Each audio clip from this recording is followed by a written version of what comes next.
The millionaire baby wouldn't eat a thing. The cleaner gave him breast milk and he was saved. The baby of Sydney's richest man had gone 5 days without eating, and no one knew that tonight he would die in my arms. Those were the words Sky Riley never imagined having to say before a judge.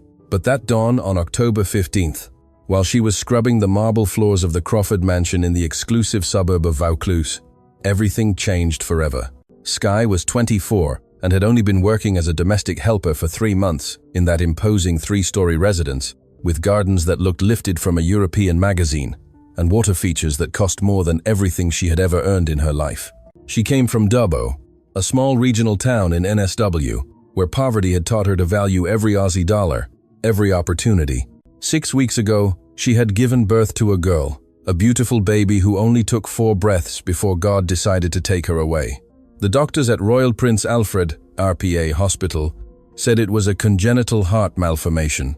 Sky still felt the weight of those empty little arms, the silence where cries should have been, the milk her body kept producing without anyone to feed. She desperately needed the money, the funeral debts, the rent for her tiny apartment in Blacktown, the pension she sent to her sick mother back in Dubbo. That's why she accepted the job at the Crawfords, despite the pain she felt every time she saw the luxury cots in the new heir's room. Ethan Crawford owned Crawford Holdings, a real estate investment empire valued at over $200 million. His face frequently appeared on the covers of the Australian Financial Review and the Sydney Morning Herald. A 42-year-old man, dark hair with distinguished grey streaks, a strong jawline, and grey eyes that intimidated anyone who crossed his path. His wife, Serafina Sef Vansney Crawford, was everything Sky was not. Tall, slender, with that air of superiority that only inherited wealth can give. She came from an aristocratic family in Melbourne and had never worked a day in her life. Her world revolved around charity events, exclusive day spas, and dinners at hatted restaurants. They had had their first child just 2 weeks ago, Sebastian Crawford Vance, a baby who should have been the joy of that perfect family, but who was becoming their worst nightmare. That night, Sky was vacuuming the second-floor hallway when she heard the shouts. It was 2 a.m. They came from the master bedroom. "I can't deal with this anymore, Ethan. I just can't. This child is ruining my life." Serafina's voice sounded hysterical, on the verge of collapse. "Calm down, please. The doctors said they'd find a solution." Ethan's voice sounded tired, defeated. "He's gone 5 days without eating." 5? How many formulas have we tried? 20? He rejects them all. "He's dying, and you're asking me to be calm." Sky froze. She knew something was wrong with the baby. Over the past few shifts, she had noticed the constant parade of pediatricians, specialized nutritionists, even a child gastroenterologist who flew in from the Mater Clinic. "The Hamiltons invited us to Palm Beach this weekend. Do you realize I can't go? Do you realize I have to cancel everything because this child won't eat?" Serafina was sobbing, but there was something strange about her cry. It didn't sound like a worried mother. It sounded like someone annoyed, resentful. "Serafina, he's our son. He's your son. I didn't want to get pregnant yet. You insisted. You said we needed an heir for the company, to close the deal with the Dubai investors. This was your idea." Sky felt nauseous. How could a mother speak like that about her own baby? She would give anything, whatever it took, to have her little Elena back in her arms. Suddenly, a weak, very weak cry. It was the baby. "There he goes again. I can't take it anymore. I'm going to sleep in the guest room. You do something." Serafina slammed the door as she left, walking past Sky without even looking at her, in her ivory silk robe and designer slippers. Sky waited a few minutes. The baby's cry continued, getting weaker, more desperate. It was a sound that tore at her soul. She knew that cry. It was the cry of a child who was hungry, who needed to be fed, who needed his mother. But his mother had gone to sleep. She made a decision that would change everything. She approached the master bedroom door and knocked softly. "Mr. Crawford, excuse me, do you need help?" Ethan opened the door. His eyes were red, his hair disheveled, his shirt wrinkled. He was holding the baby against his chest, rocking him awkwardly. Sebastian was so small, so fragile. His skin had taken on a worrying, pale tone. "Sky, I don't know what to do. He won't eat. Nothing works. The doctor said if he doesn't take food soon." His voice cracked.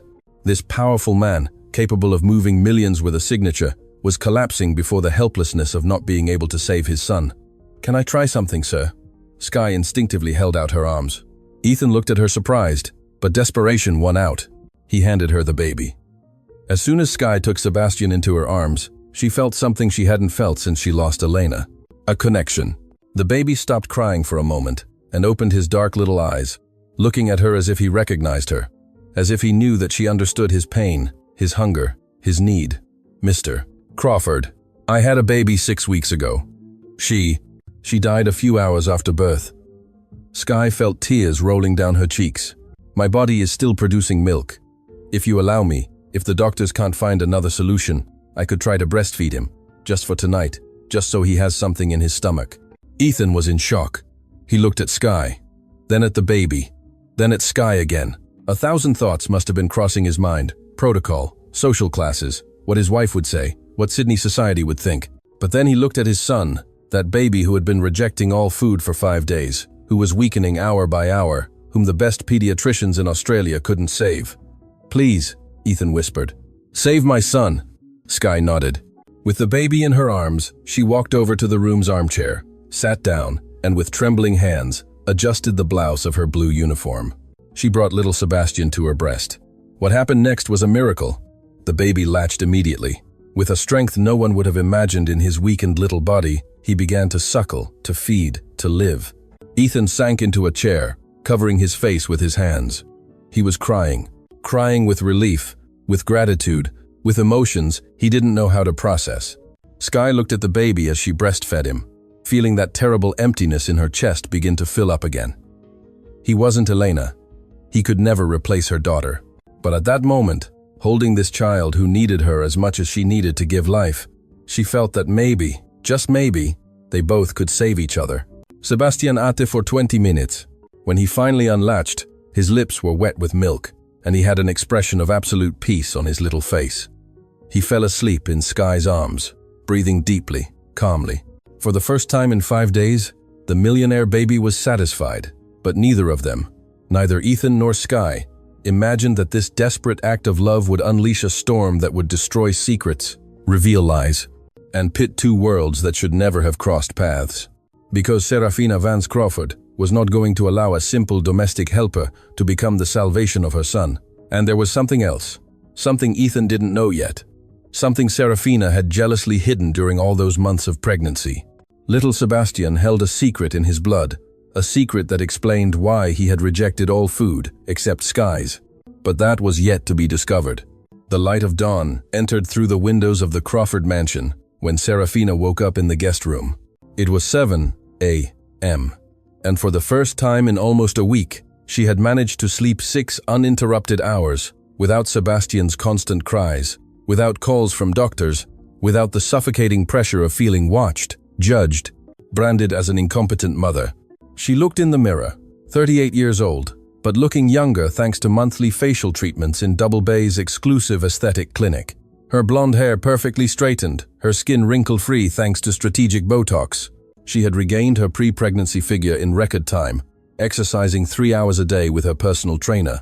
The pregnancy had been a nightmare, not because of the nausea or cravings, but because it meant losing control of her body, her image, her social life. Ethan had insisted so much on having an heir. The Dubai investors want to see family stability, he would say. We need to show continuity in the business. For Serafina, Sebastian was more a corporate requirement than a desired child. She put on her Italian cashmere robe and walked barefoot to the master bedroom. She expected to find Ethan exhausted, the baby crying as always, the same chaos as usual, but what she saw left her paralyzed. Ethan was asleep in the armchair by the window, with a blanket over his legs. And in the $3,000 oak rocking chair, Sky, the domestic helper, was holding Sebastian against her chest. The baby was sleeping deeply, his cheeks flushed, breathing calmly. On the side table was a heart rate monitor that a doctor must have left, showing completely normal vital signs. What in God's name is going on here? Serafina's voice cracked like a whip in the silence of the room. Ethan woke up with a start. Sky opened her eyes, startled, instinctively hugging the baby to her in a protective gesture. Serafina, I can explain. Ethan quickly stood up. Explain what? Why is this woman in our bedroom? Why is she holding my son? Serafina advanced with clenched fists, her normally controlled face now distorted by fury. The baby was dying. Sebastian had gone 5 days without eating anything. No formula was working. Sky. She offered help. Help? What kind of help? Serafina looked at Sky with absolute contempt. She then noticed the uniform blouse was slightly open, milk stains on the fabric, and she understood. No. No. No. You're telling me you allowed this? This cleaner to breastfeed our son? Have you gone completely mad? I was saving his life. Don't you understand? The doctors didn't know what to do. Doctor. Albright said if he didn't eat soon, we'd have to hospitalize him with intravenous feeding. He could have suffered permanent damage. Then you should have taken him to the hospital. Not this. Do you have any idea what people will say if they find out? The Vances? The investors? Our friends? It will be a scandal. Sky slowly stood up, with Sebastian still asleep in her arms. Her voice sounded firmer than she felt. Mrs. Crawford, I only wanted to help. The baby was hungry. I recently lost my daughter, and my body is still producing milk. I didn't mean to offend you or cause problems. I just wanted the child to live. Serafina looked her up and down with that disdain that only someone raised in wealth can perfect. Your daughter. How convenient. And who assures me you don't have some disease? Drugs in your system? Alcohol? We know nothing about you, your life, your people. Serafina, enough. Ethan stepped between the two women. Sky passed all the medical checks when we hired her. She's completely healthy, and thanks to her, our son is alive and well-fed for the first time in almost a week. As if to confirm his father's words, Sebastian stretched in Sky's arms and made a small, satisfied sound without waking up. He looked completely different from the pale, weakened baby of the night before. He had color in his cheeks, was breathing deeply, and had even gained a little weight in those few hours. Serafina clenched her jaw. She hated to admit it, but Ethan was right. The baby looked better, much better. Fine, she finally said in a cold voice. But this ends now. I'll call Dr. Thompson, the family's top pediatrician. If anyone can find a formula that works, it's him. We don't need the alternative services of the help. Dad? A child's voice sounded from the doorway. It was Alexandra, Ethan's 7-year-old daughter from his first marriage. A slender girl with dark hair and curious eyes, identical to her father's. Why are you yelling? You'll wake up, baby Sebastian. Go back to your room, Alexandra, Serafina ordered harshly. She had never connected with Ethan's daughter, that child who constantly reminded her that she wasn't the first wife, the first family. But I want to see my little brother. Dad said he was sick. Ethan walked over to his daughter and hugged her. He's better, princess, much better. Miss Sky helped him. Alexandra looked at Sky with those deep eyes that seemed to see more than a 7-year-old should see. Did you fix my little brother? Sky nodded with a sad smile. I just fed him, little one. Like moms do, Alexandra said innocently.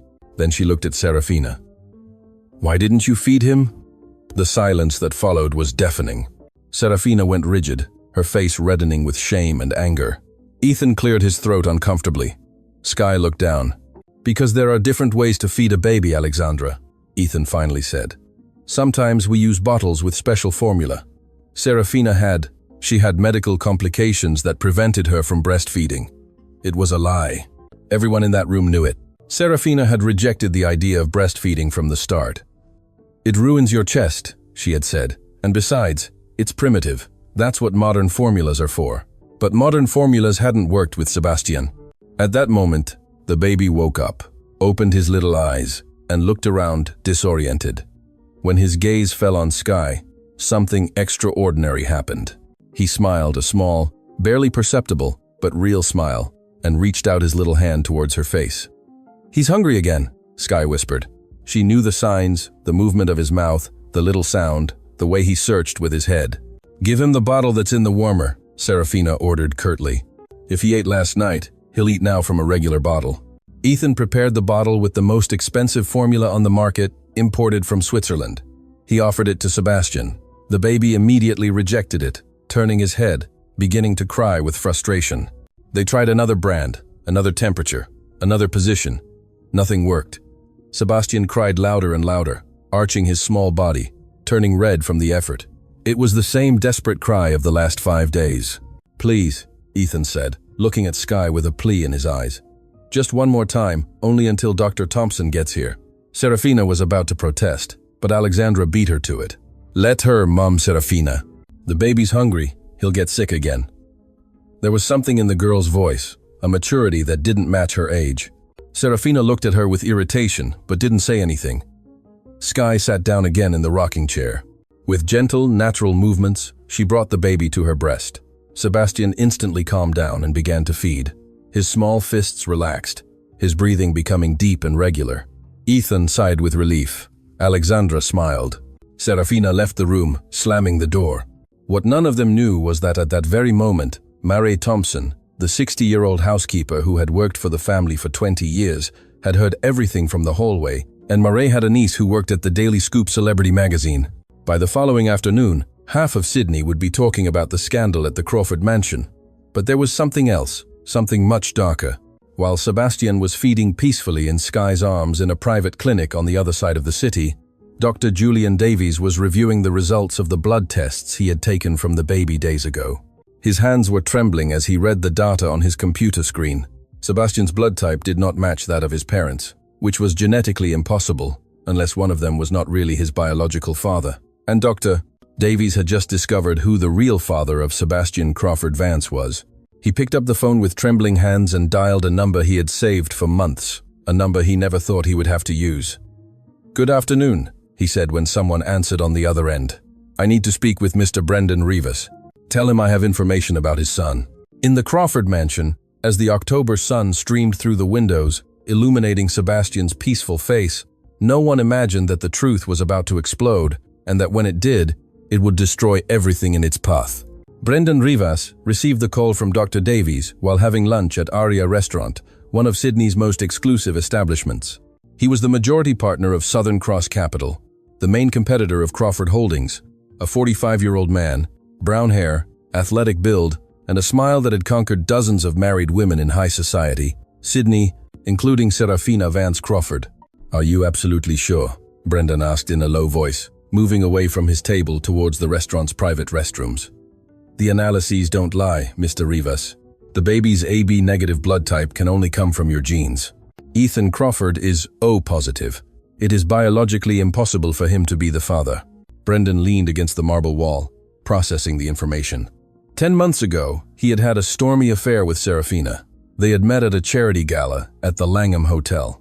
She was bored with her perfect and predictable marriage. He was fascinated by the idea of conquering the wife of his biggest business rival. What started as a dangerous game turned into weekly meetings in a discreet apartment in Darlinghurst. Serafina had told him she was on contraception. Evidently, she had lied or been careless. "How many people know this?" Brendan asked. "For now, only me, but I have to submit the full report to the hospital. It's protocol when there are blood incompatibilities. Someone else will eventually see it. How much do you want?"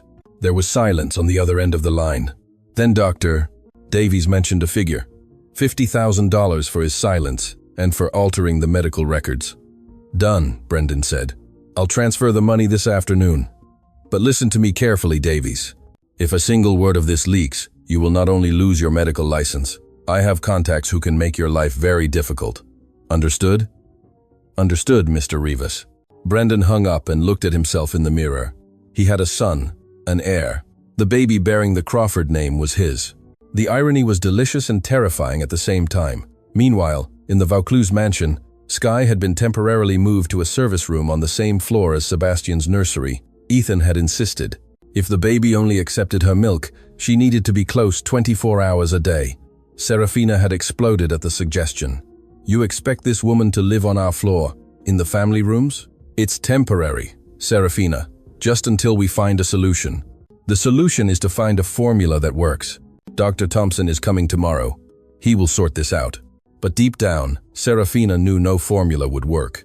There was something about Sebastian, something she didn't understand, that connected him to Sky in an inexplicable way. That night, as Sky was feeding Sebastian for the 5th time that day, Ethan entered the room with 2 mugs of tea. "I thought you might need this," he said, offering her one. "Chamomile. My grandmother said it helped with milk production." Sky accepted the mug with a shy smile. "Thank you, Mr. Crawford, that's very kind. Call me Ethan, please. After everything you've done for my son, I think we can drop the formalities." He sat down in the armchair across from her. For the first time, Sky saw him without the executive suit, without the mask of the powerful businessman.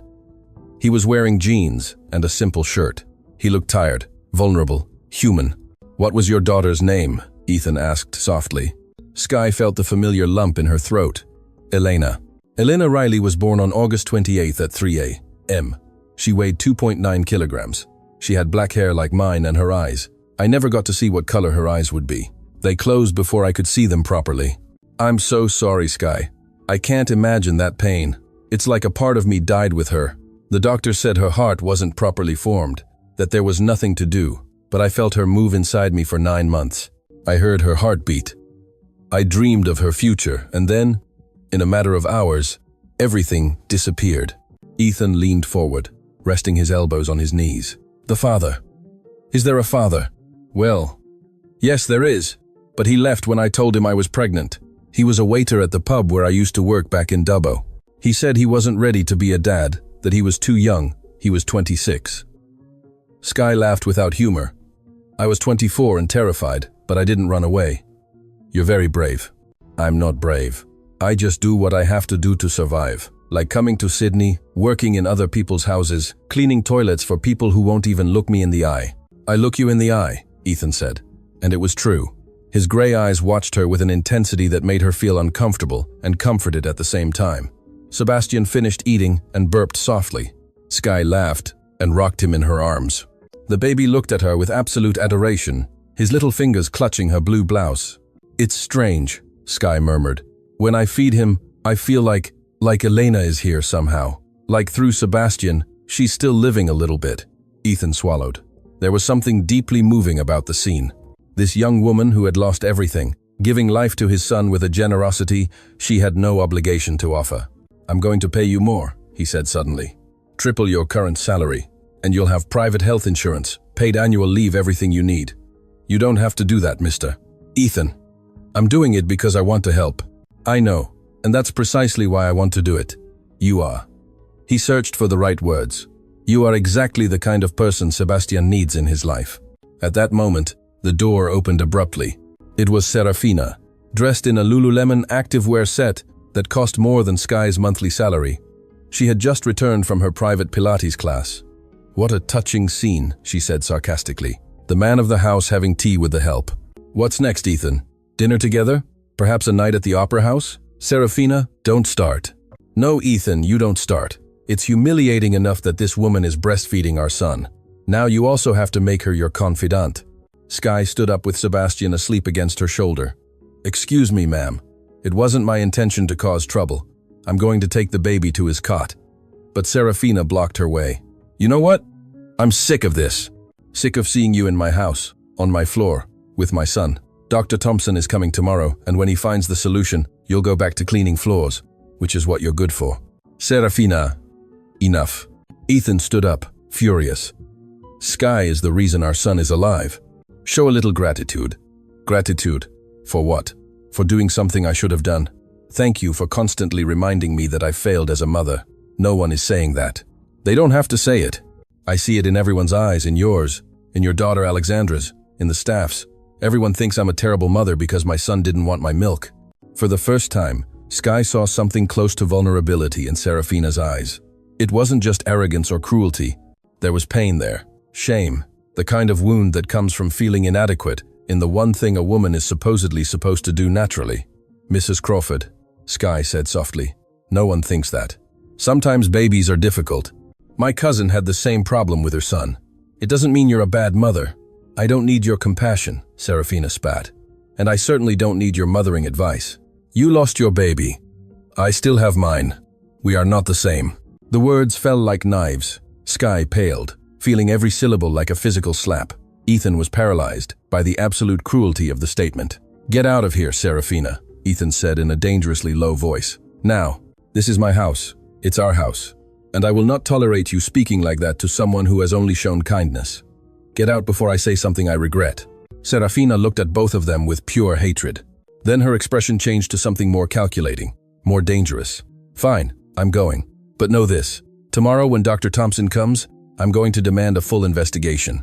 I want blood tests, toxicology reports, criminal records. If this woman is going to be near my son, I'm going to make sure there's nothing dodgy in her past. There's nothing dodgy, Sky said with dignity. You can investigate whatever you want. Oh, I will. And when I find something, Because there's always something with people like you. I'll get you out of this house and make sure you never work in any decent Sydney residence again." She left, slamming the door so hard that Sebastian woke up and started to cry. As Sky soothed him, rocking him gently, Ethan stared at the closed door. Their marriage had been a facade for years, but now the cracks were turning into abysses. What they didn't know was that Marie, the housekeeper, had heard the entire conversation. And that same night, her niece would publish an article on the Daily Scoop digital portal, "Scandal in High Society. Magnate Ethan Crawford's wife refuses to breastfeed son. Domestic helper becomes wet nurse to millionaire heir." By the next morning, Ethan's phone wouldn't stop ringing, and Brendan Rivas would read the news over breakfast, smiling with satisfaction. His plan was taking shape. Soon, very soon, he would claim what was his. The scandal exploded like a bomb on Australian social media. By 8 a.m., the hashtag #VauclasWetNurse was already trending on Twitter. Mum's forums debated heatedly. Some defended Sky as a modern heroine. Others called her a gold digger, an opportunist, even accusing her of planning the whole thing. Ethan discovered the article when his personal assistant, Robert, called him at 7:30 a.m. "Mr. Crawford, we have a problem, a very big problem." On his mobile screen, Ethan read the headline, "Domestic helper breastfeeds millionaire Ethan Crawford's son after wife refuses." The article was accompanied by a blurry photograph, clearly taken with a telephoto lens from somewhere in the garden, showing Sky in the rocking chair by the window with Sebastian in her arms. The act of breastfeeding wasn't explicitly visible, but the position and context were unmistakable. "How the hell did they get this?" Ethan roared. "The social media is going crazy, sir. International media are already picking up the story. CNN, BBC World, even the New York Times is asking for statements." Ethan rushed down the marble stairs. He found Serafina in the gourmet kitchen, sipping her morning green juice while browsing her iPad. Her face was pale with fury. "Have you seen it yet?" she snapped, without even greeting him. "I just found out. Serafina, we have to handle this carefully. One wrong statement and..." "One wrong statement?" "Ethan, we're the laughingstock of all of Australia. My friends have already sent me 20 messages. The president of the charity club just called to offer her support, which is her elegant way of saying she wants gossip." The kitchen door opened. Sky entered with Sebastian, who had just woken up. Seeing the expressions on Ethan's and Serafina's faces, she stopped dead. "Is something wrong?" Serafina let out a hysterical laugh. "Is something wrong? You're famous, Sky. All of Australia is talking about you. The little cleaner who saved the poor rich baby from the vain, cruel mother." "What?" Sky paled. Ethan showed her his phone. Sky read the article and felt her legs tremble. Tears began to roll down her cheeks. I would never talk to the press. You have to believe me, Mr. Crawford. I never." "I know," Ethan said firmly. "I know it wasn't you. Someone in this house spoke." As if summoned by black magic, Marie entered at that moment with a tray of toast.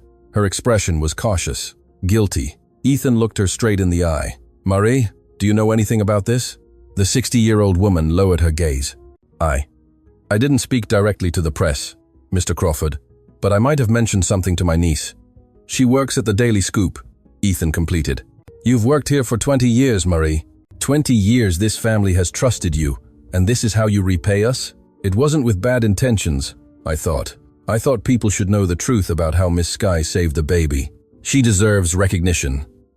"Recognition?" Serafina screamed. "You gave her recognition by turning us into a circus sideshow.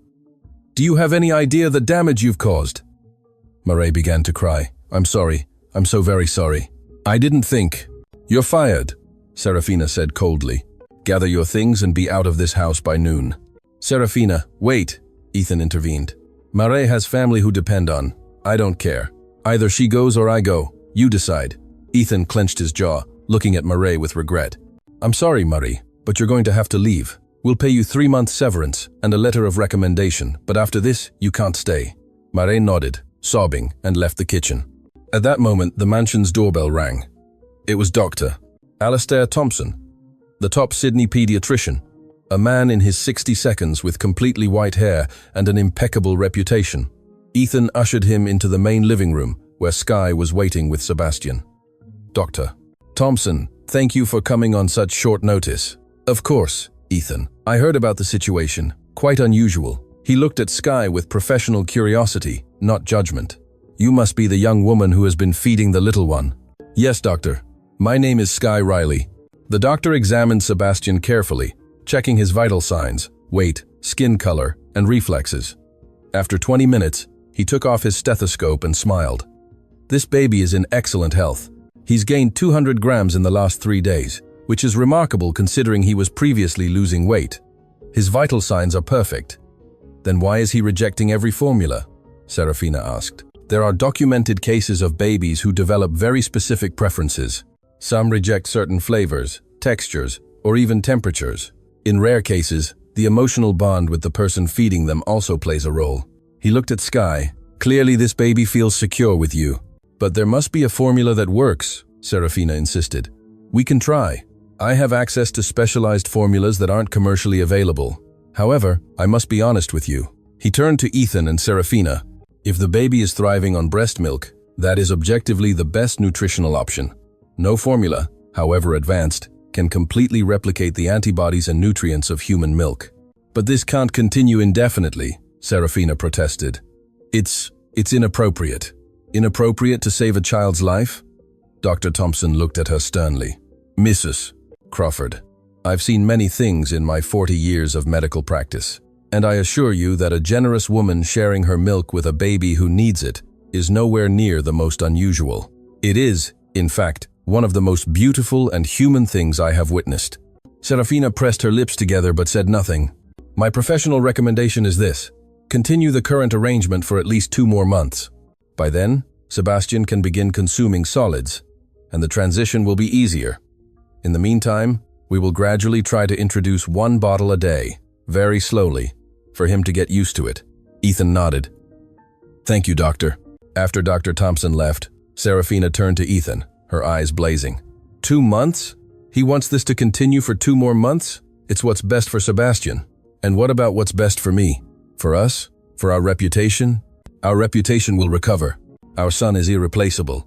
Serafina grabbed her Hermes bag from the table. I'm going to Melbourne. I'm going to stay with my parents for a few days. I can't be here while all of Sydney talks about me as the mother who abandoned her baby. No one is saying that. Everyone is thinking it. And you, she pointed at Sky, who had remained silent throughout the exchange. You'll stay here in my house, feeding my son, taking my place. Mrs. Crawford, I never. Sky started. Don't speak to me. I don't want to hear your voice. Serafina left, slamming the door so hard that the paintings on the walls shook. Ethan sank onto the sofa, covering his face with his hands. Sebastian, oblivious to the drama, slept peacefully in Sky's arms. I'm sorry, Ethan whispered. I'm sorry you're going through this. None of this is your fault. Maybe I should leave. Get another job. You can find a professional wet nurse, someone who… No. Ethan looked up. Don't go. Sebastian needs you, and I need you here too. There was something in the way he said it, something that made Sky's heart beat faster. It wasn't appropriate. He was her employer, a married man, a millionaire. She was just a domestic helper from a forgotten town in regional NSFW. But at that moment, looking into each other's eyes, with a sleeping baby between them, both felt that something had irrevocably changed. What neither of them knew was that Brendan Rivas was at that very moment in his Martin Place office reading the same article with a satisfied smile. He called his personal solicitor, Emilio. I need you to prepare some documents. I'm going to file for a paternity test. It's time for Ethan Crawford to know the truth about his perfect heir. And in the basement of the Crawford mansion, Marie was packing her belongings with tears in her eyes. Before leaving, she wrote a note that she slipped under Sky's door. I'm sorry about everything, but there's something you need to know. Mrs. Serafina has secrets. Secrets that explain why she hates you being here so much. Ask her about Brendan Rivas. Ask her what she was doing at the Park Hyatt every Wednesday afternoon a year ago. Sky would find that note 3 hours later, and when she did, she would begin to understand that Sebastian was not just a baby rejected by his mother. He was the living secret of a betrayal that was about to destroy 2 families. Sky found Marie's note when she returned to her room after putting Sebastian down for his afternoon nap. The folded paper was on the floor by the door. Her hands trembled as she read the hastily written words. Brendan Rivas, the Park Hyatt, Wednesday afternoon. Who was Brendan Rivas? The name sounded vaguely familiar, like something she had heard in hallway conversations between staff. She took out her mobile phone and searched on Google. The first thing that appeared was a photograph of a handsome man on the cover of the Australian Financial Review, Brendan Rivers, the investment shark threatening the Crawford empire. The article dated back 6 months and spoke of the fierce competition between Southern Cross Capital and Crawford Holdings for a multi-million-dollar contract in Perth. Skye kept searching. She found social photographs. Brendan at charity galas. Brendan at luxury hotel openings. And then she saw an image that chilled her blood. Brendan Rivers and Serafina Vance together at a Red Cross dinner 11 months ago. His hand was on her lower back. She was smiling in a way Skye had never seen her smile at Ethan. "Oh my God," she whispered. A knock on the door startled her. It was Alexandra, Ethan's daughter. "Skye, can I come in? I want to see my little brother." "Of course, little one, but he's sleeping." Alexandra came in and sat on the edge of the bed, looking at the cot where Sebastian was resting. She was a mature child for her 7 years, with those eyes that seemed to understand too much. "My mum left," Alexandra said suddenly. "My real mum, died when I was 3. Cancer." Skye sat next to her. "I'm so sorry, sweetheart. Dad was very sad for a long time. Then he met Serafina 2 years ago. She's pretty, but she's not affectionate like my mum was. She never hugs me, she never plays with me. Sometimes adults express love in different ways. Do you think Serafina loves Sebastian?" Alexandra asked, with that brutal, childlike honesty. Skye didn't know how to answer. Before she could, Alexandra continued. "I heard Serafina talking on the phone a few months ago. She was crying. She said she had made a terrible mistake, that she didn't know what to do, that he couldn't find out. Who couldn't find out? I don't know, but I think she was talking about Dad." Alexandra looked at her with very serious eyes. "Do you think Serafina has secrets?" Before Skye could respond, the door opened abruptly. It was Ethan, his face distraught. "Skye, I need to talk to you." "Alexandra, go to your room, please." "But, Dad." "Now, princess." Alexandra shuffled out. Ethan closed the door and leaned against it, as if he needed the physical support not to collapse. "I just received a legal notification. Brendan Rivers is filing for a paternity test for Sebastian." Skye's world stopped. "What does it say?" "That he has evidence that he is the biological father, that he had a relationship with Serafina, that Sebastian is his son, not mine." Ethan slid down the door until he was sitting on the floor, his head in his hands. "Do you understand what this means? If it's true, if Sebastian isn't mine..." Skye knelt in front of him. Instinctively, she took his hands. "Ethan, breathe. You need to calm down." "How can I be calm? My wife cheated on me with my worst enemy, and the son I thought was mine." His voice cracked. "Sebastian, that beautiful baby who is sleeping there might not be mine. Even if he wasn't biologically, you are his father. You were there. You worried about him when he was sick. You are the one who loves him." Ethan looked up. His gray eyes were filled with tears. "How is it that you, who have suffered so much, who lost your own daughter, can be so wise and generous? Because pain taught me what really matters. And it's not blood, it's love." They looked at each other for a long moment. Ethan squeezed Skye's hands. "I called Serafina. I demanded she return to Sydney immediately to give me explanations. She hung up. What are you going to do?" "I'm going to take the paternity test. I need to know the truth, even if it destroys me." He stood up, helping Skye up too. "But there's something else I need you to know. Regardless of what I discover, regardless of who Sebastian's biological father is, I will not allow Brendan Rivers to take him. That baby stays with me." At that moment, Sebastian woke up crying. Skye walked over to the cot and picked him up. The baby calmed down immediately upon recognizing her.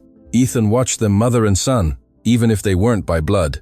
There was more love in that image than in everything he had seen in his marriage to Serafina. "Skye, there's something I want to ask you, and I need you to be completely honest with me." "Of course. Why are you doing this? Why are you staying here, enduring Serafina's disdain, people's stares, the scandal? You could leave, get a job in another house, where you'd be treated with respect." Skye looked at the baby in her arms. Sebastian watched her with those dark eyes, full of absolute trust. "Because when I feed Sebastian, when I look at him, I feel like my daughter didn't die in vain. I feel like her brief life had a purpose, to prepare me to save this baby. And also," she paused, biting her lip, "I care. I care a lot. It's not just a job. You care about Sebastian? Or..." Ethan left the question hanging in the air. but his eyes said it all. Skye felt the heat rising in her face. "Mr. Crawford." "Ethan, please, call me Ethan." "Ethan, it wouldn't be appropriate. You are my employer. You are married. My marriage ended long before you arrived. I just didn't want to see it. Serafina and I were never right for each other. It was a convenient arrangement that became increasingly uncomfortable over time. Even so, the conversation was interrupted by the mansion's doorbell. Ethan went downstairs and opened the door. It was a courier with an official envelope. "Mr. Ethan Crawford." "Yes, court summons. You must appear next Monday for the paternity test. Here are all the details." Ethan took the envelope with trembling hands. The courier left. When Ethan opened the document, he found something else inside, a photograph. It was Serafina and Brendan, kissing passionately in what appeared to be the lobby of the Park Hyatt Hotel.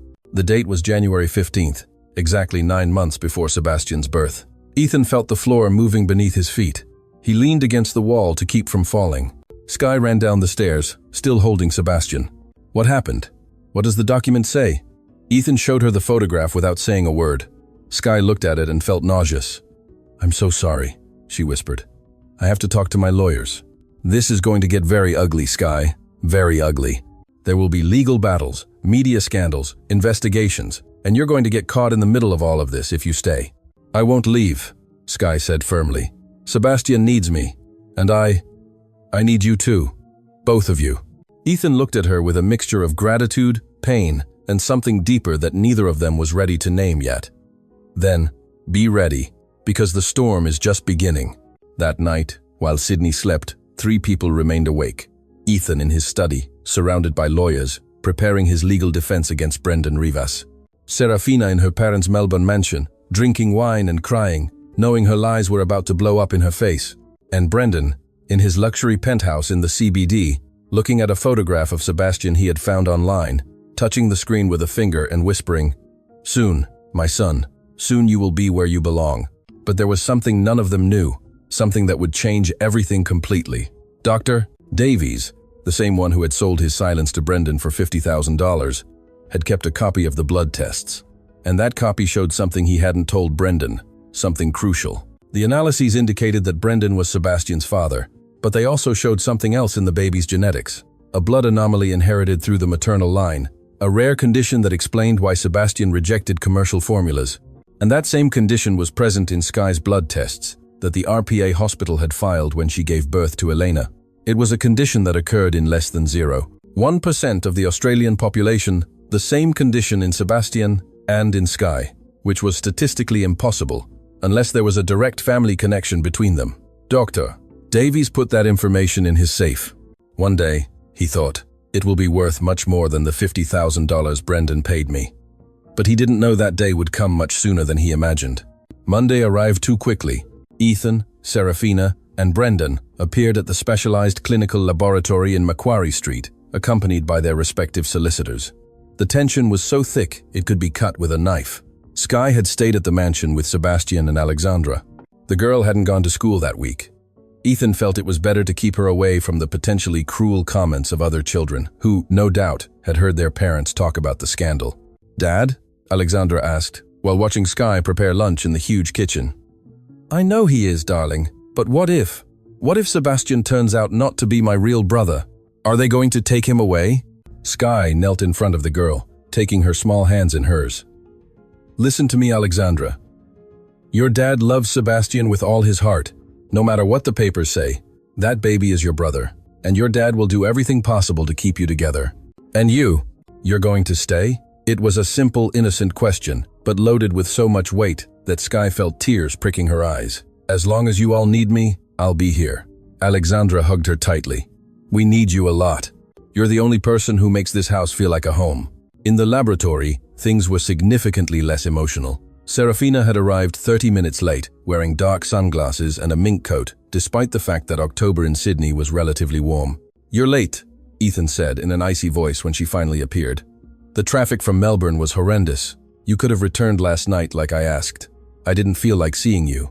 Brendan watched the exchange with barely disguised satisfaction.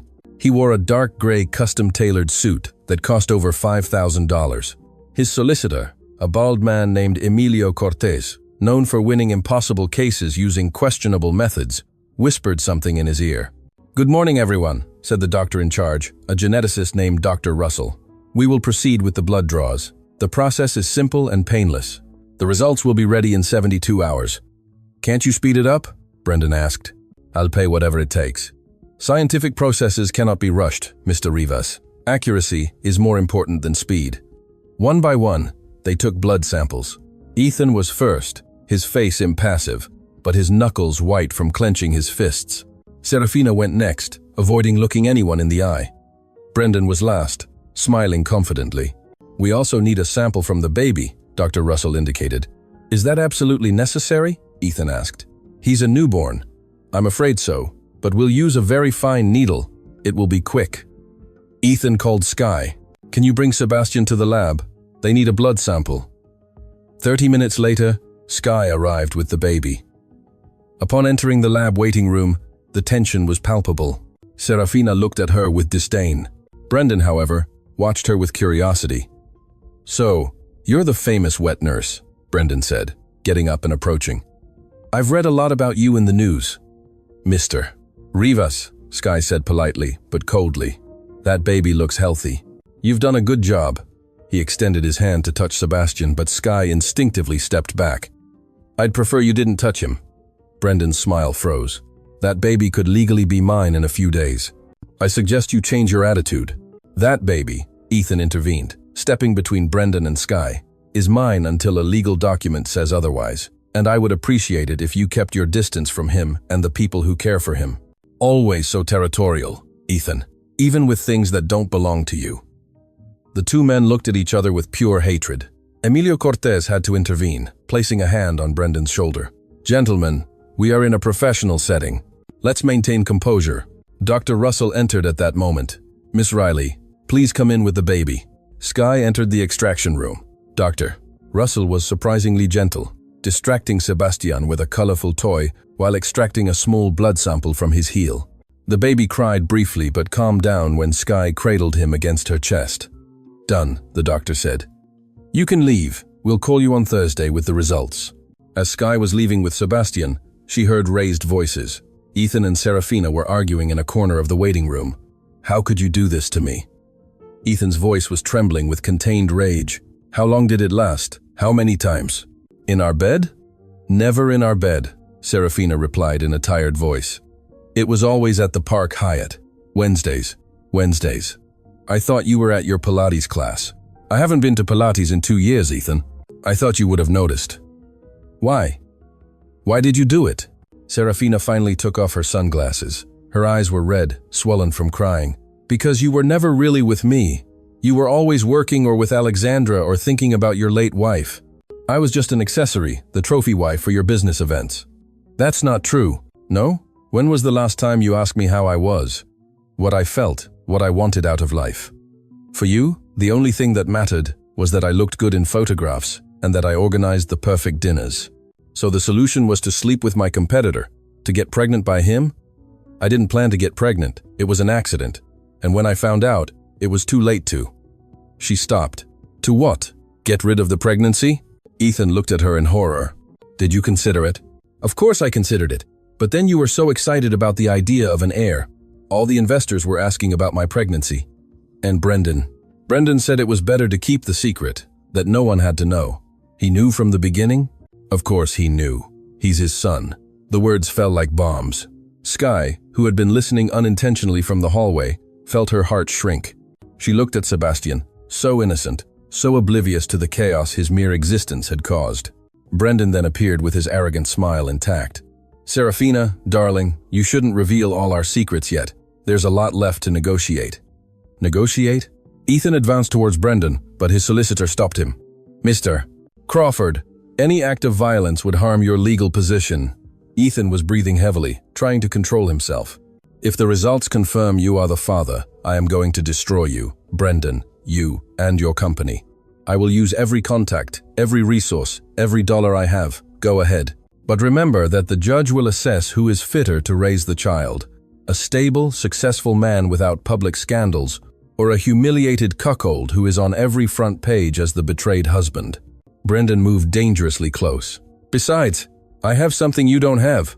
"What?" The love of the child's mother. Serafina will come with me when I win custody. We will be a complete family. You will be alone, Ethan, as you always have been. Serafina did not contradict Brendan's words, and that silence was more painful than any verbal admission. Ethan turned and left without another word. Skye quickly followed him with Sebastian in her arms. She caught up with him in the car park. Ethan was leaning against his Mercedes, his hands covering his face. He was sobbing.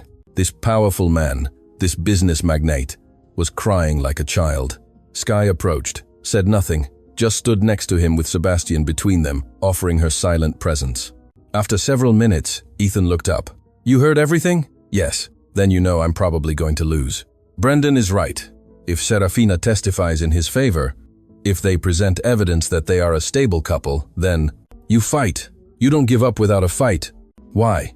Why should I fight for a son who isn't even biologically mine? Skye placed a hand on his arm. Because love isn't in the DNA, Ethan. It's in the sleepless nights, in the worries, in wanting the best for him, regardless of the personal cost. You are his father in every way that matters. Ethan looked at her. He really looked at her. He saw a young woman who had lost everything and still found ways to give love. He saw strength and kindness. He saw everything Serafina never was. How is it possible that in the midst of all this hell, you are the only good thing that has happened to me? Skye felt the heat in her cheeks. Ethan, I know it's inappropriate. I know the timing is terrible, but I need you to know that you have changed something in me, in this house, in everything. Before Skye could answer, Ethan's phone rang. It was his lead solicitor, Robert. Ethan, we have a bigger problem. Brendan just filed an emergency motion. He wants temporary custody of Sebastian immediately. He alleges that while you are emotionally unstable and the baby depends on an employee for feeding, he can provide a more stable environment. Can he do that? He already did. We have a court hearing tomorrow at 10 a.m. You need to prepare. Ethan hung up and looked at Skye with desperation. They're going to try to take him away from me tomorrow. But what neither of them knew was that Dr.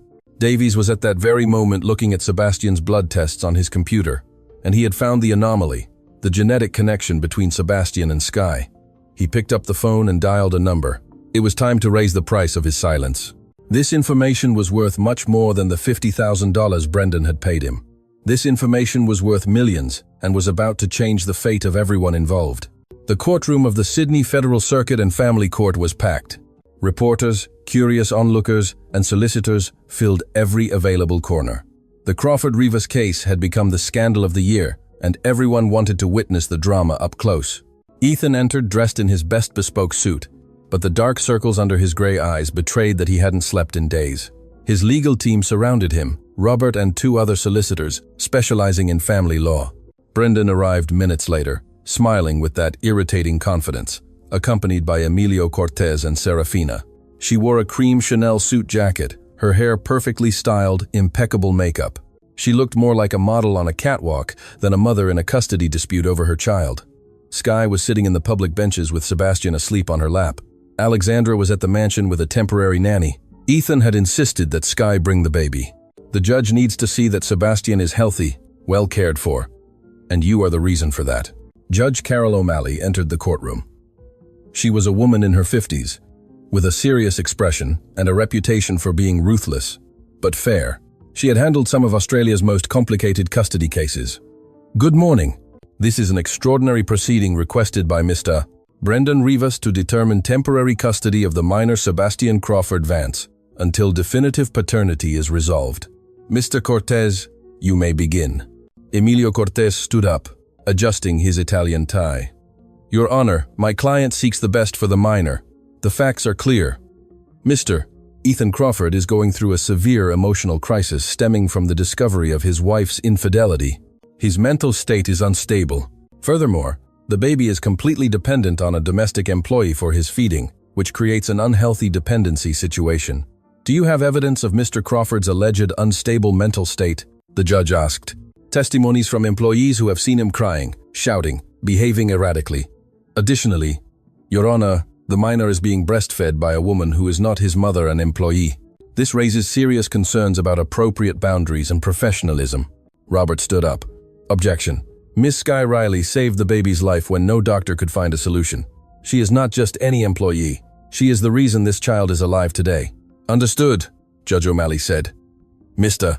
Cortes, what alternative does your client propose? Mr. Rivas and Mrs. Crawford are prepared to provide a stable home for the minor.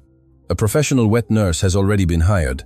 The baby would receive care from both biological parents in a suitable family environment. The judge looked at Serafina. Mrs. Crawford, do you confirm that you wish to move in with Mr. Rivas and take your son with you? Serafina stood up. Her voice sounded rehearsed, mechanical. Yes, Your Honor.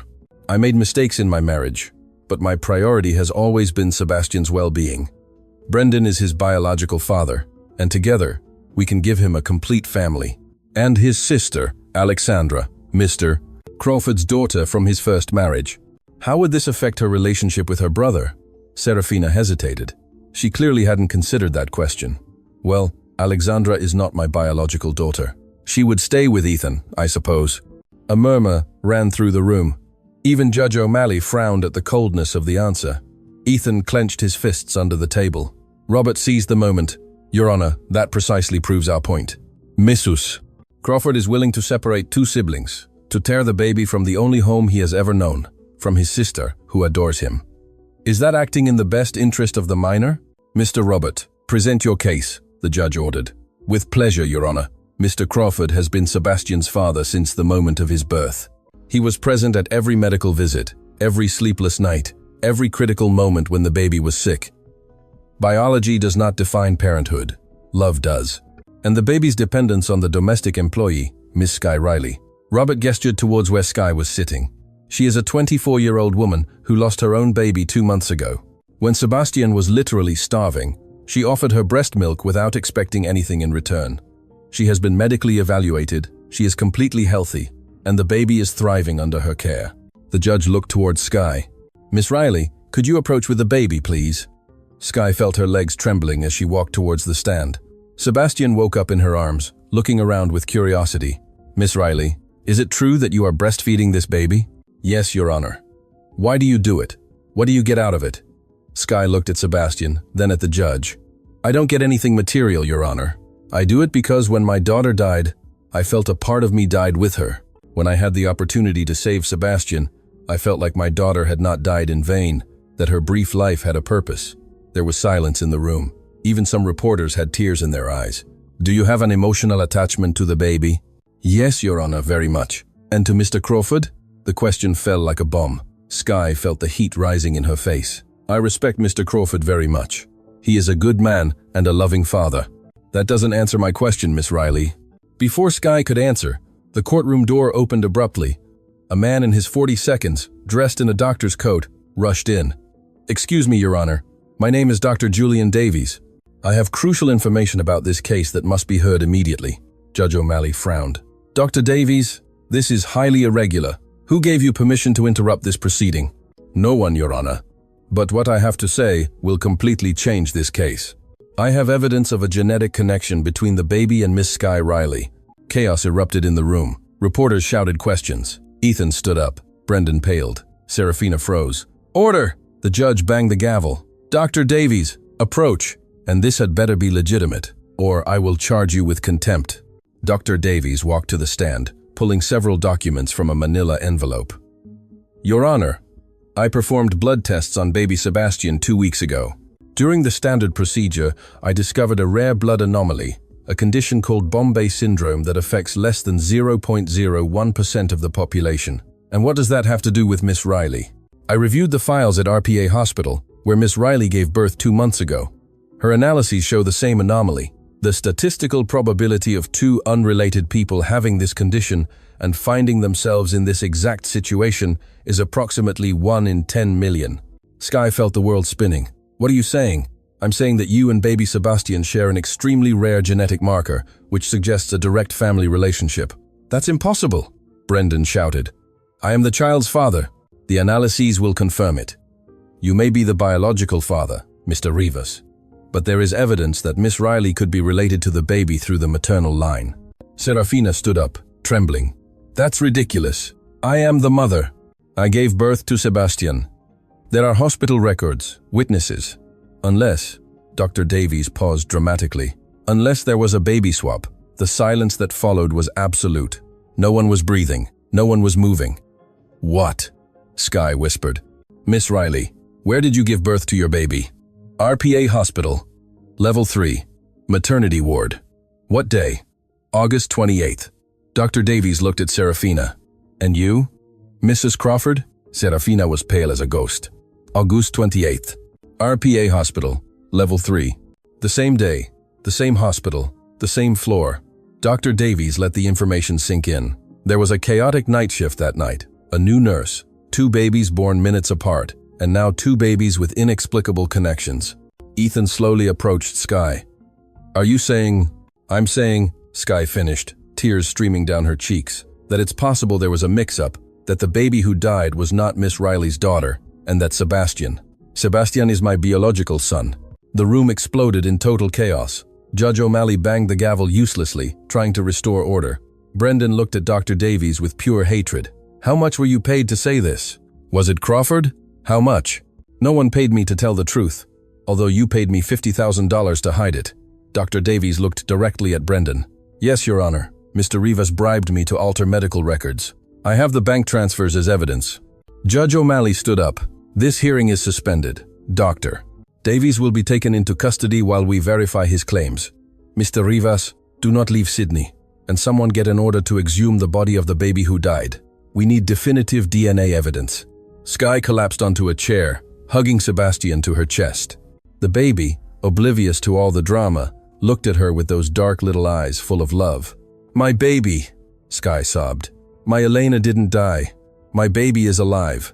Ethan knelt in front of her, taking her hands. Sky, if this is true, if Sebastian is really your son, then everything makes sense, she whispered. That's why he accepted me. That's why he rejected everything else. It wasn't just the milk, it was the connection. Mother and son always know. Serafina watched the scene from afar with an unreadable expression. Brendan had stormed out of the room, followed by his solicitor. And at that moment, as Sky cried, hugging the baby she thought she had lost, as Ethan realized he might lose the child he loved, and as Serafina understood that her entire life was a lie, no one noticed the older woman sitting in the back row. It was the nurse who had been on shift that night of August 28th, the one who had confused the identification bracelets of 2 babies because she was tired, because she was new, because life sometimes makes cruel mistakes. She had lived with that guilt for 2 months. She had seen the news. She had recognized Sky. And now, finally, the truth was coming out. She quietly got up and left the room. Outside, she breathed the fresh October air and wept, because some truths, although necessary, destroy entire worlds. The next 3 days were hell for everyone involved. The media went completely wild. The hashtag #baby swap scandal was trending globally. Television shows debated the case for hours. Legal experts, child psychologists, and family rights activists ceaselessly offered their opinions.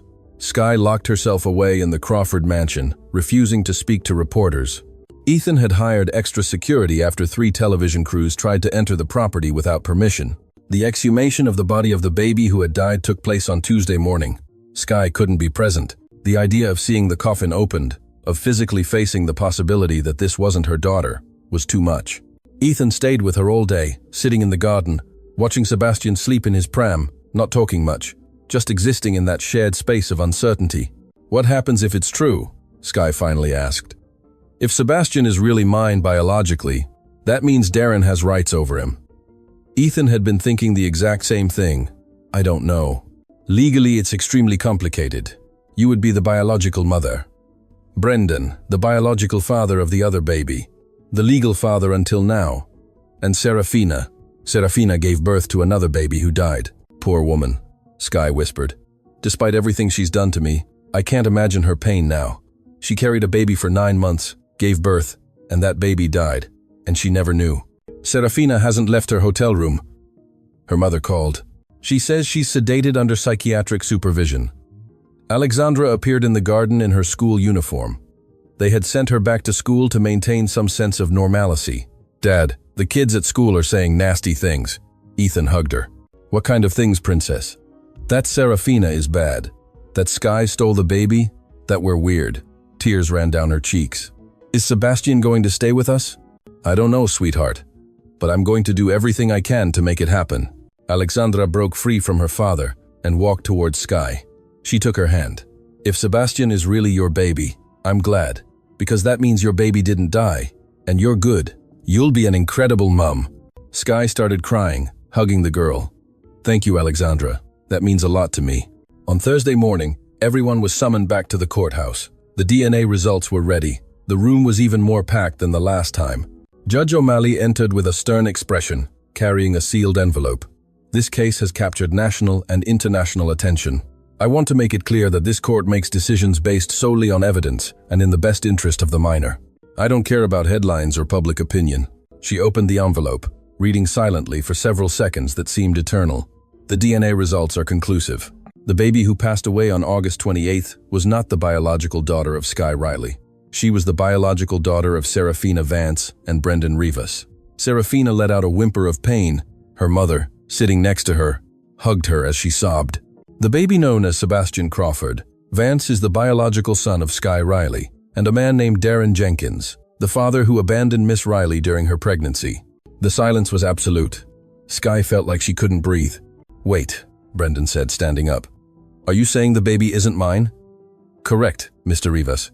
You are the father of the baby who passed away, not the baby who survived." Brendan slumped back into his chair, pale. His entire plan, his whole strategy, collapsed in seconds. The nurse responsible for the swap, Clara Vega, has submitted a full statement, admitting her mistake. That night, there were 2 near-simultaneous births, 2 male babies. Amid the confusion and her inexperience, she placed the identification bracelets incorrectly. The judge looked at Sky. "Miss Riley, legally, you are Sebastian's biological mother. However, Mr. Crawford has been the legal father for these 2 months, and the biological father, Mr. Darren Jenkins, apparently has no interest in exercising his parental rights." "I don't even know where he is," Sky said in a trembling voice. "He left when I told him I was pregnant. He hasn't tried to contact me." "In that case, we have a unique situation. A biological mother who thought her son had died. A legal father who loved this baby believing him to be his. And no biological father present." Robert stood up. "Your Honor, my client requests to maintain legal custody of the minor. He has been the only father Sebastian has ever known." "Objection," said the solicitor, now representing Sky, a man named Thomas Grant, whom Ethan had hired for her.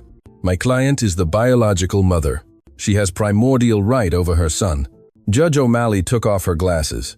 "This is one of the most complex cases I've seen in 30 years. Miss Riley, Mr. Crawford, approach please." Both stood up and walked towards the stand.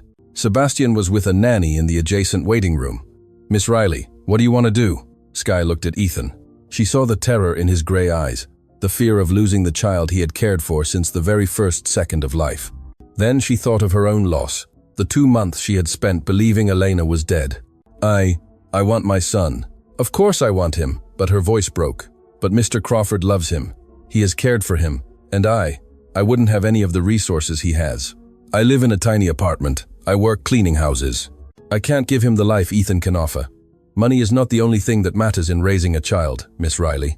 I know, but Ethan is a good man, a loving father, and Sebastian has a sister who adores him. How can I separate them?" Ethan impulsively took Sky's hand.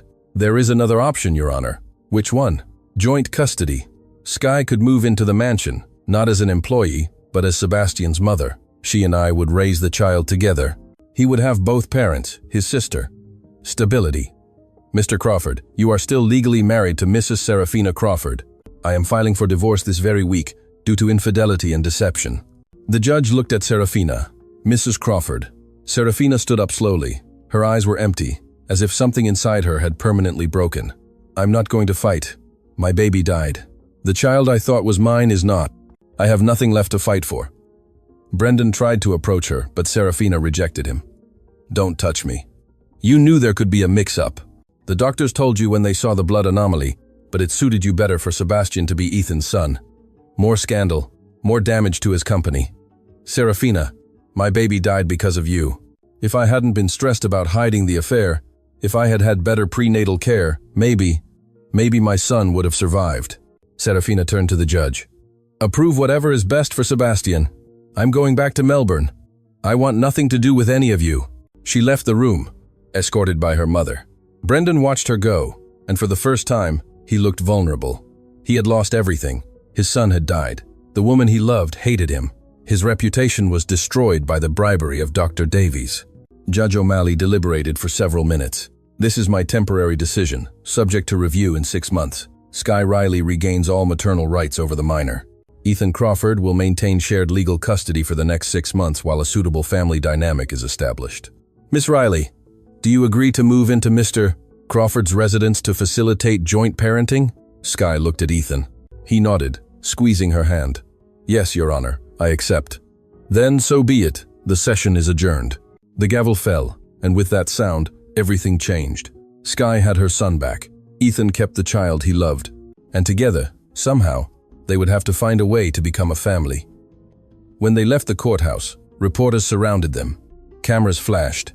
Questions flew from all directions. Miss Riley, how does it feel to get your son back? Mr. Crawford, are you divorcing Serafina? Is it true you are living together? Ethan put his arm around Sky protectively, guiding her towards the car. Robert and the rest of the security team blocked the reporters. Once inside the Mercedes, with the polarized windows protecting them from curious stares, Sky finally allowed herself to cry. She cried for the 2 lost months, for the unnecessary pain, for Serafina's baby who had died without anyone knowing. I'm going to reclaim that time, she swore. Every second I lost with Sebastian, I'm going to reclaim. Ethan hugged her. We'll do it together, I promise you. And as the car drove away from the courthouse towards the Vaucluse mansion, towards the baby waiting for them, towards a life neither of them had planned, but which was perhaps exactly what both of them needed, neither noticed the black car following them at a distance.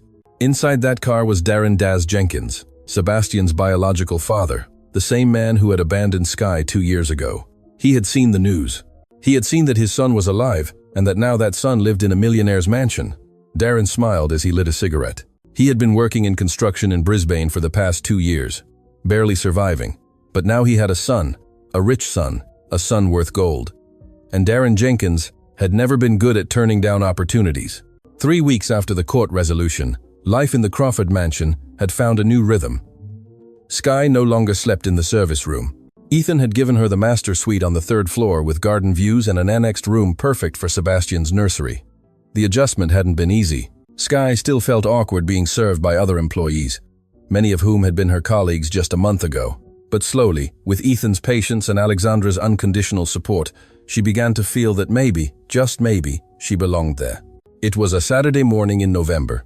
Sky was in the garden with Sebastian, enjoying the autumnal sun. The baby had grown noticeably.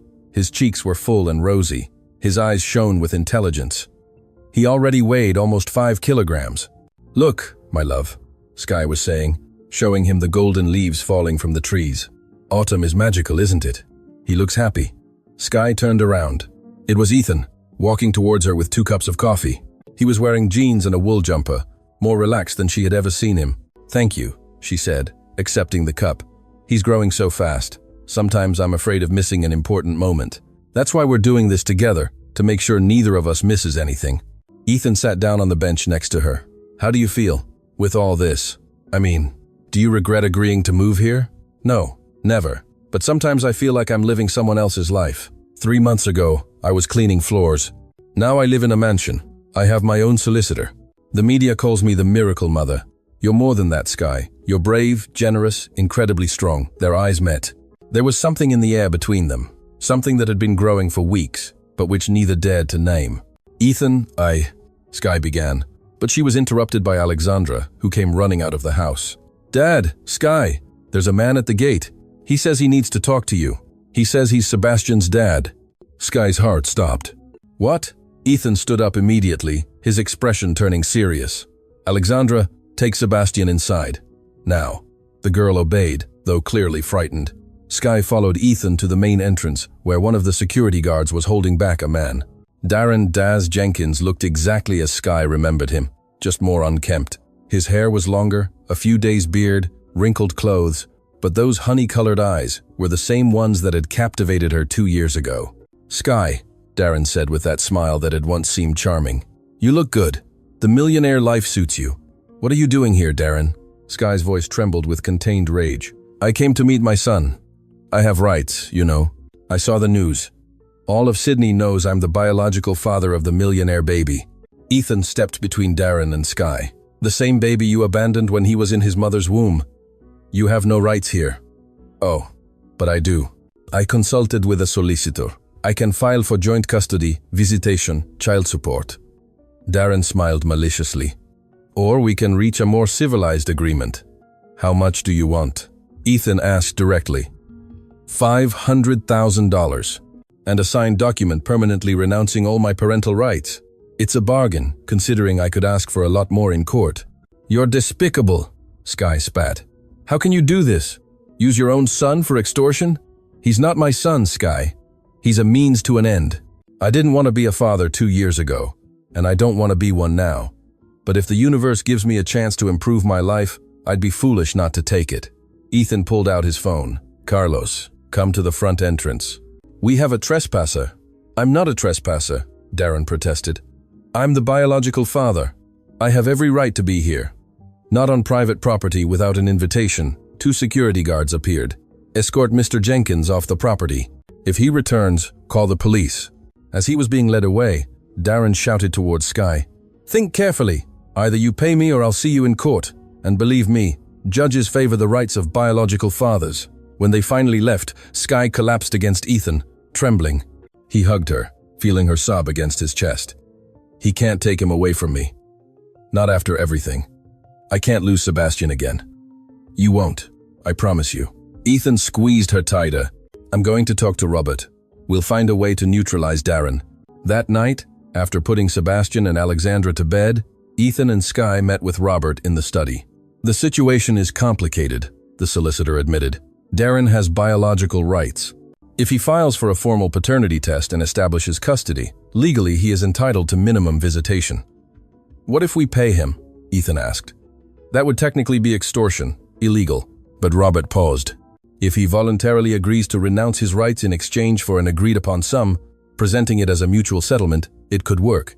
I don't want to give him a single dollar, Sky said bitterly. He doesn't deserve it. You're right, he doesn't deserve it. But sometimes we have to swallow our pride to protect what we love most. Ethan took Sky's hand. $500,000 is a lot of money, but to me, it's nothing compared to the peace of mind of knowing Sebastian will be safe. And what if he comes back asking for more? What if this never ends? Robert intervened. That's why the agreement must be ironclad. Total and irrevocable renunciation of parental rights. A confidentiality clause. If he violates any term, he must return the money multiplied by 3. Prepare the documents, Ethan ordered, but investigate him first. I want to know everything about Darren Jenkins. Where he lives, where he works, if he has debts, his record, everything. Over the next few days, while waiting for the report on Darren, the tension in the house was palpable. Sky barely slept, constantly checking the locks, making sure the guards were alert.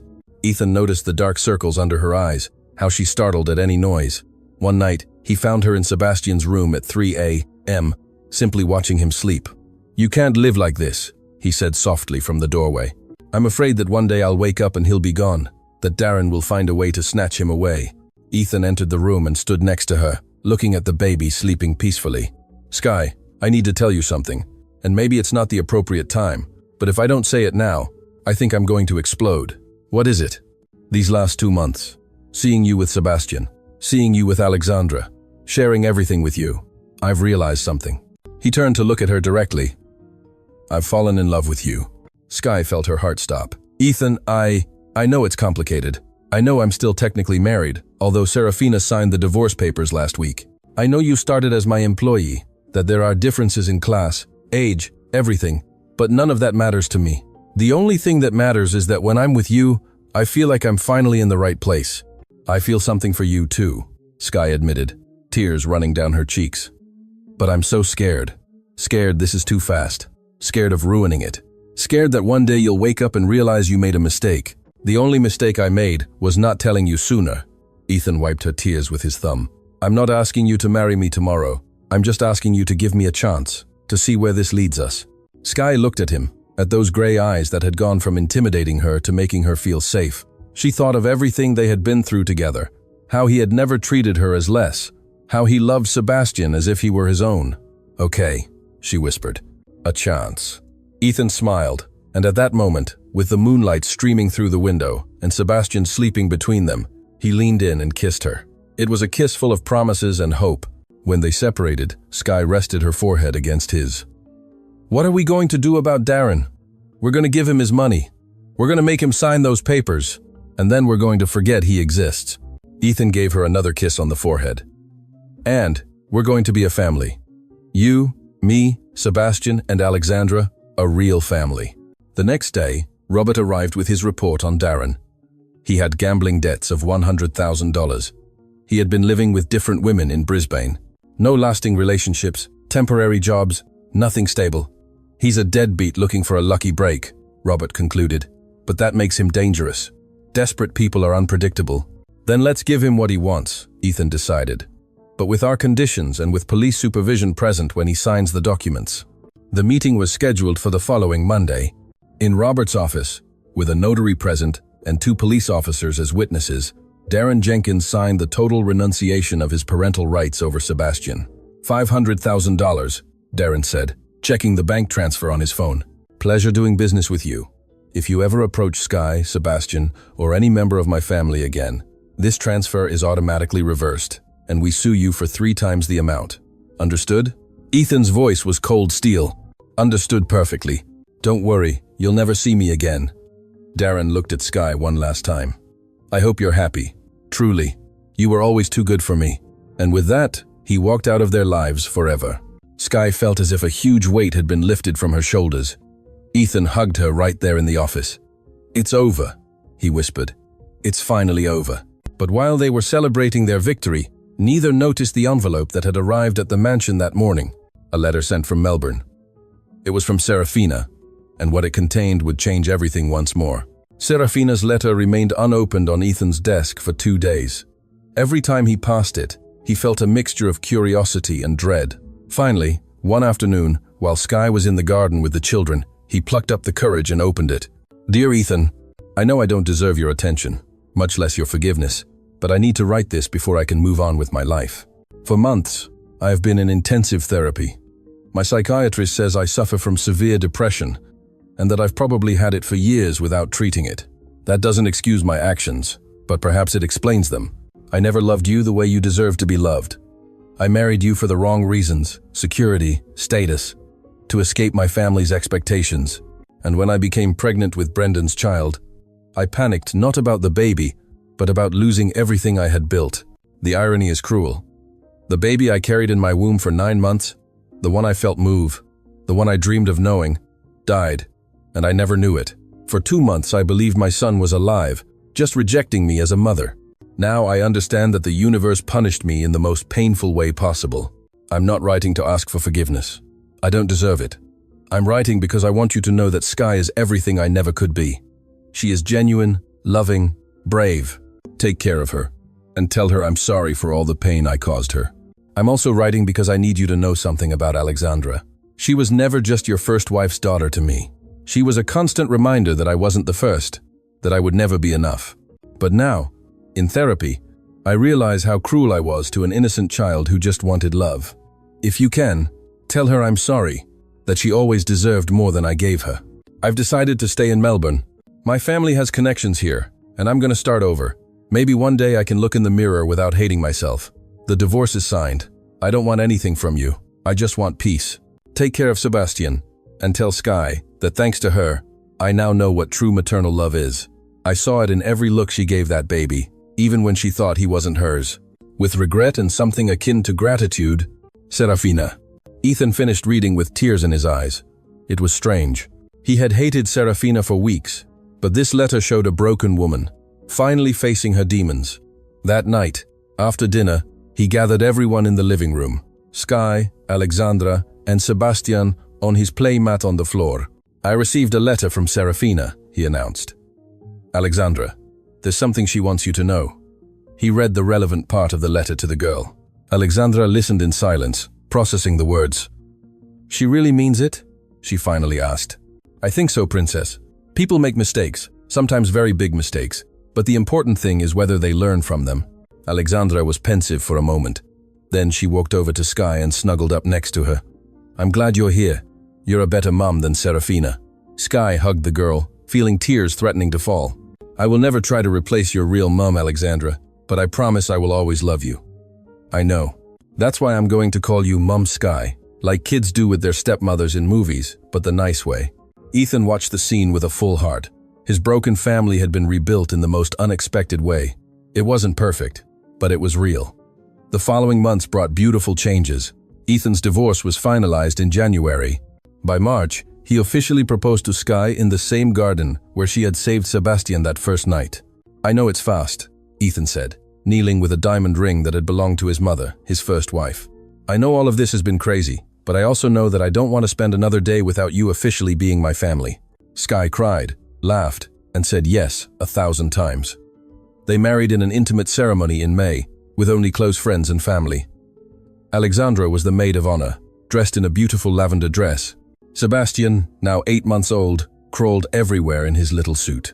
Sky's mother traveled from Dubbo, still unable to believe the turn her daughter's life had taken. "My girl, the domestic cleaner, marrying a millionaire," she would say through tears. "It's like a fairy tale." "It's not a fairy tale, Mum," Sky corrected. "Fairy tales don't have this much pain. This is real life, complicated, painful, but also beautiful." During the reception, Ethan gave a speech that left everyone crying. "A year ago, my life was perfect on paper.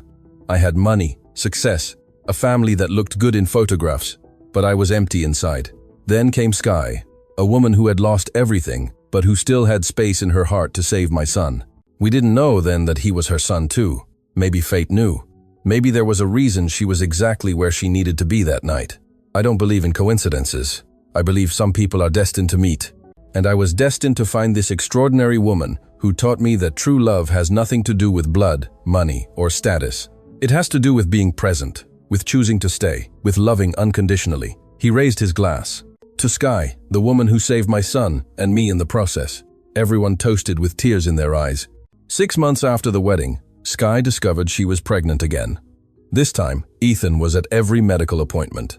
He held her hand during every ultrasound, and when their daughter was born in February of the following year, a perfect baby with Sky's eyes and Ethan's smile, they named her Elena Valentina Crawford Riley. Elena, for the baby Sky, thought she had lost. Valentina because, despite everything, Serafina had been a part of the story that had brought them together. Alexandra adored her new little sister, and Sebastian, now a year and a half old, looked at her with that precious childlike curiosity.